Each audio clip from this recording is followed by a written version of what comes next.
Hello, today we are going to talk about the geopolitics of the Middle East. Middle East nowadays is in turmoil mainly because we are seeing the very same drivers which dissect and disunite the region as it has been before, essentially throughout its history. So if you look at the map of the Middle East, physical geographic map essentially, you see three major geographic areas. One is the Iranian plateau, another is the Arabian Peninsula, and the third one is the Anatolia, and what's nowadays essentially Asia Minor. These three major geographic units, which essentially unite into the wider Middle East, are coterminous essentially with what are nowadays Iran, Turkey, and Saudi Arabia. These are also essentially the three major countries which play pivotal role in the Middle East. But if you look at the territory in between them, you essentially see a black hole emerging from the Mediterranean to the borders of Iraq and Iran. There's not an exceptionally big geographic area, but it is enough to create instability in the Middle East. So these three major center are essentially located around this black hole, which corresponds to Israel, Palestinian territories, Jordan, Iraq, Syria, Lebanon, parts of Egypt, and overall territories which are synonymous with continuous instability. The real reason is that these three major actors which border on this so-called black hole, they have different geopolitical interests.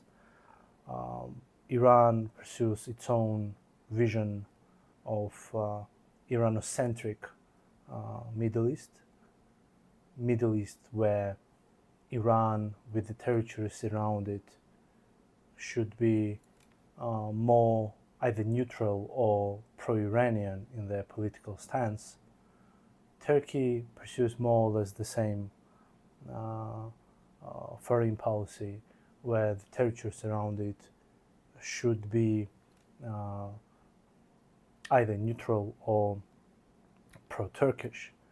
And there is also Saudi Arabia, which might not have as big population or economic or military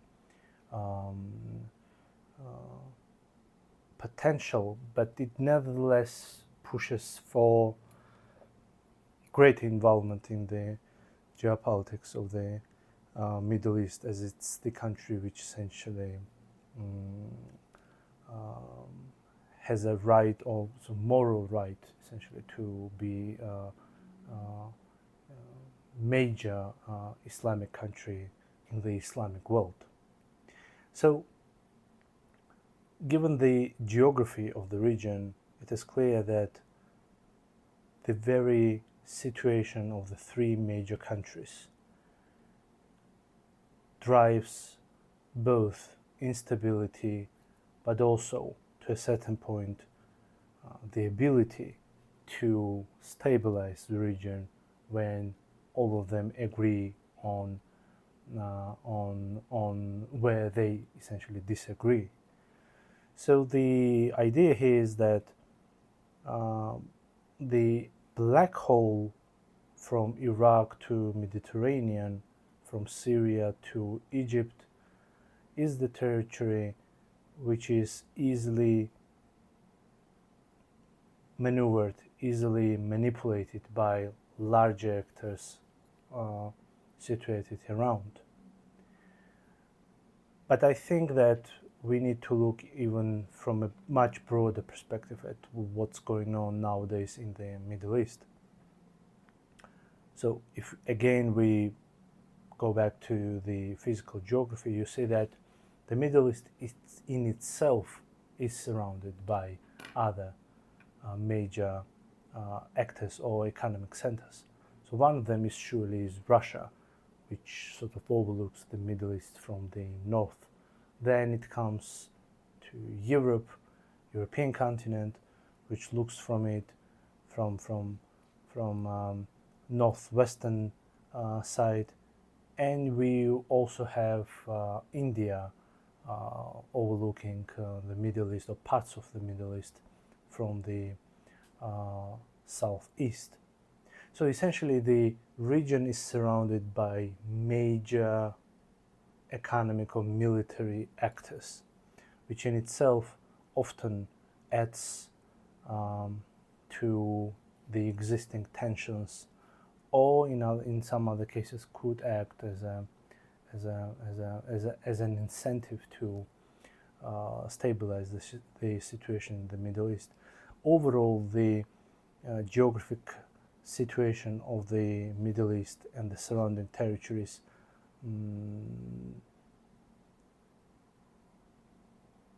does not really provide sufficient instruments, essentially tools, to build a long-term peace in the region. And then surely there are the United States, China, two major powers. One of them is a traditional actor, security and economic actor in the Middle East. Another is still emerging, and the two of them are now seeing each other as major rivals in the Middle East, which really does add to the existing tensions. So overall, you see that this multiplicity of actors is surely much better than having one or two major actors in the region, which could often lead to even bigger wars than we have nowadays.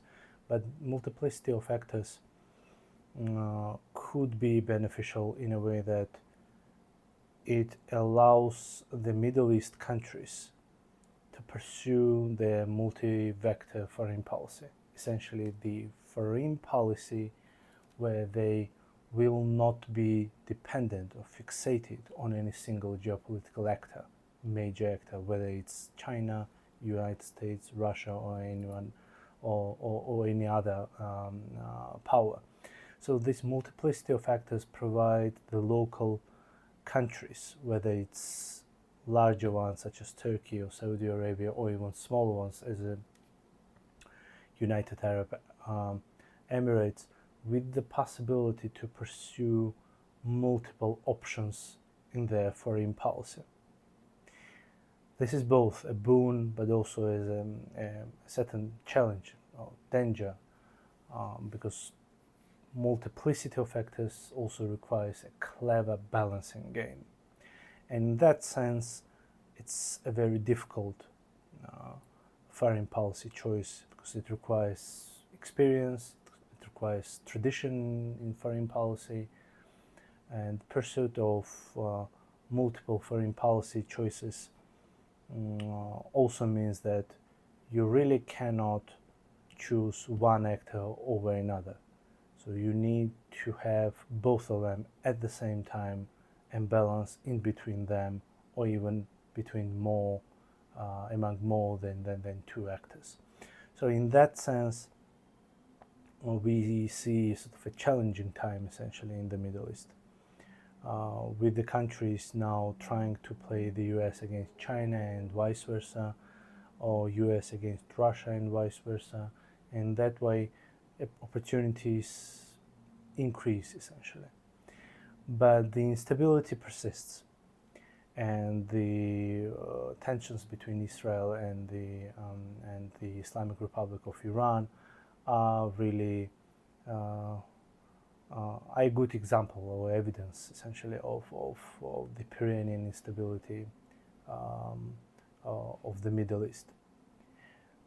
The ultimate solution might lie in the fact that if you have many actors in the region, then a certain balance of power could emerge as a sort of concert of Europe-like system in the Middle East, similar to what we had in the early 19th century in Europe, when sort of the same multiplicity of actors allowed the continent to sort of retain peaceful momentum for numerous decades of the 19th century.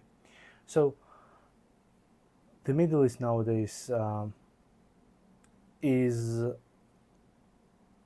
a place where you have huge, essentially growing potential for a wider war, but it's not a hopeless place, but a place where essentially we could be seeing a transformative moment with the end of the unipolar moment of the United States, and now all other actors emerging and middle powers playing their own games with diversification of their foreign policy.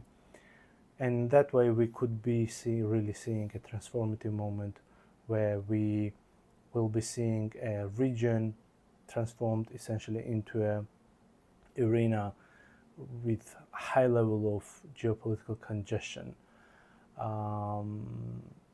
That might work, but unfortunately, as often it happened with the Middle East, the situation might deteriorate as quickly as it initially emerged as hopeful.